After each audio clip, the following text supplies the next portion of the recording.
The more you explain yourself, the less powerful you become. Every justification, every overclarification, every time you try to make people understand you, you're leaking power. And most people miss this because explaining feels responsible. It feels mature. It feels like communication. But in imbalanced dynamics, explaining is not clarity, it's compliance. Because powerful people don't convince, they decide. So if you notice yourself explaining your choices, your boundaries, your growth, not everywhere but in specific rooms, this is your sign to stop. Explaining yourself doesn't start as weakness, it starts as adaptation. Most people learn to over-explain in environments where their no wasn't respected, where decisions were questioned, where authority wasn't assumed. So you learn to soften it, stretch it, package it, so it wouldn't create tension. But here's what most people miss. Power doesn't come from being understood, it comes from being final. Finality is authority, and authority doesn't ask permission to exist. Every explanation puts you on trial. You start presenting evidence, proving intention, justifying logic that didn't even need defending. And the moment you do that, the power shifts. You're no longer leading, you're responding. Responding to discomfort, responding to expectations, responding to other people's emotions. And the person who's responding is never the one in control. Because whoever controls the questions are the one who controls the leverage. They set the terms. You just defend against them. You've done this before. Someone questions your boundary and you hear yourself say, well, it's just that I've been really overwhelmed and I think I need some space because, and halfway through you realize you're building a case for a decision that was already made. Not because they asked for context, but because their tone implied you owed them one. That moment, that's the power leak. Control belongs to the person who sets direction, not the one who defends it. Power doesn't answer every question, it sets the course. Ask yourself this: who benefits when you explain yourself? Because it's rarely you. Think of it like a toll booth. When you explain, you're stopping at a checkpoint that doesn't even belong to you. And every time you stop, you're paying. Paying with momentum, paying with confidence, paying with authority, just to keep moving forward. But here's what makes this so effective. The toll booth isn't there to help traffic flow, it's there to control it. Whoever operates the toll booth decides who moves, who waits, and who pays the cost. And every explanation you give is you handing over payment for permission to proceed. It benefits the boss who uses your explanations to delay your decisions because now they can debate whether your reasoning is sound. The partner who picks apart your logic instead of respecting your boundary because your justification gives them something to negotiate. The family member who asks, but why? Not to understand, but to maintain influence over choices that aren't theirs. The friend who uses your over-explaining to talk you out of what you've already decided because your uncertainty gives them leverage. Here's what's really happening when someone demands explanation. They're trying to restore positioning. They used to know where you stood. They could predict your choices. They had influence over your direction. And your explanation gives them the map back. It lets them locate you, calculate you, reposition themselves in relation to you. Powerful people understand this. Not everyone deserves context. Not everyone needs closure. Not everyone gets the full story. Some people only get the outcome, and that's enough. Access is not entitlement. Power decides who gets explanation, because explanation is access to your decision-making process. Let's separate something important. Clarity is intentional. Justification is defensive. Clarity sounds like, this is what I'm doing. Justification sounds like, here's why I'm doing it so you don't misunderstand me. One establishes authority, the other invites debate. Authority closes conversations, justification keeps them open. And every open conversation is a negotiation. Every negotiation redistributes leverage.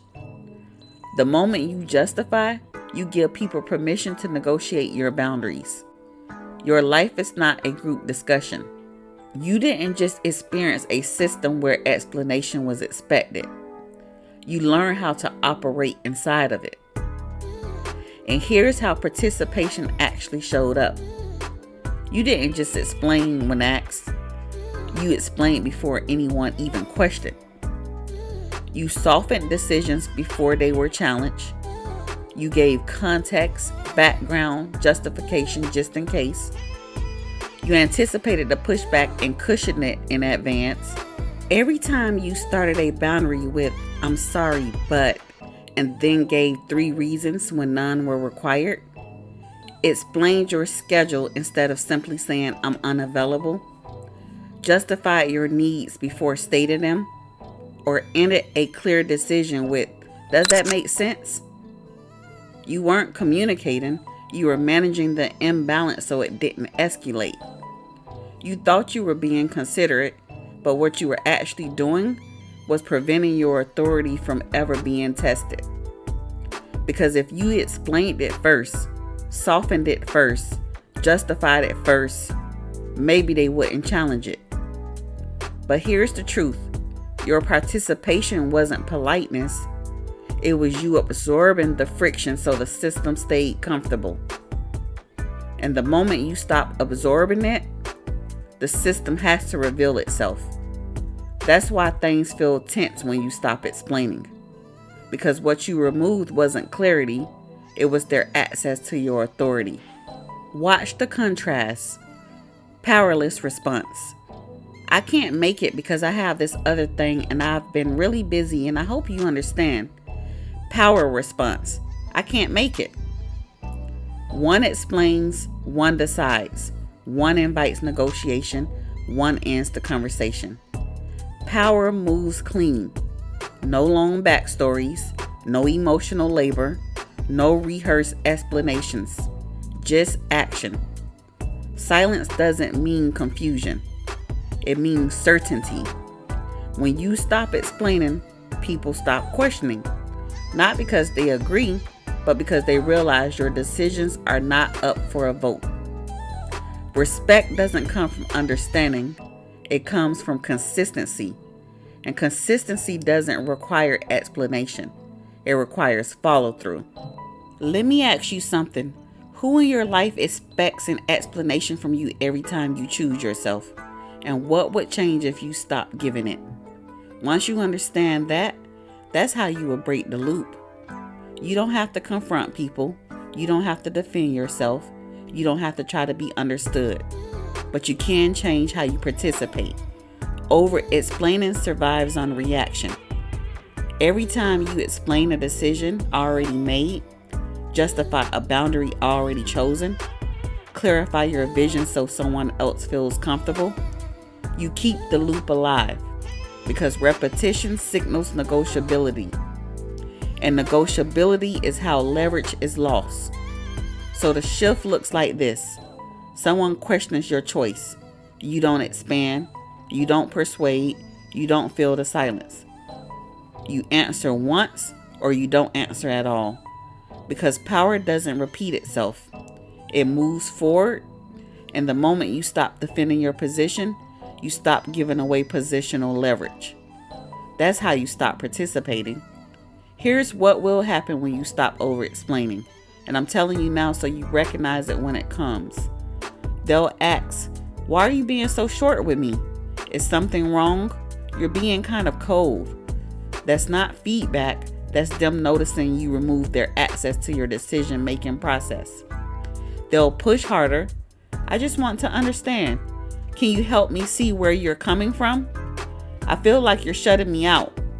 Not because they need clarity, but because they're testing whether the toll booth is still operational. When you stop explaining, people who benefited from your justifications will try to reinstall the checkpoint. They'll make you feel guilty. They'll suggest you're being difficult. They'll imply that withholding explanation is somehow hostile. That's not the truth. That's leverage maintenance. And recognizing it is how you avoid falling back into the explanation loop. Because their discomfort with your brevity is confirmation you're no longer paying the toll. Here's what most women never realize. Over-explaining was never about communication. It was about permission. But here's the shift. You've been asking permission from people who never had the authority to grant it. They didn't give you your power, which means they can't take it away, unless you keep checking whether you're allowed to use it. That's what over-explaining really is. Power auditing itself through someone else's approval system. You weren't unclear, you were waiting for clearance. So when you stop explaining, you're not cold, you're not dismissive, you're not difficult, you're exiting a system that required your self-doubt to function. Over-explaining wasn't the problem, participation was. You don't need confidence, you need orientation. The moment you stop explaining is the moment your power returns. Let your decisions speak. Let your boundaries stand. Let your silence do the work. You don't need to convince. You don't need approval. You don't need to be palatable. You need orientation.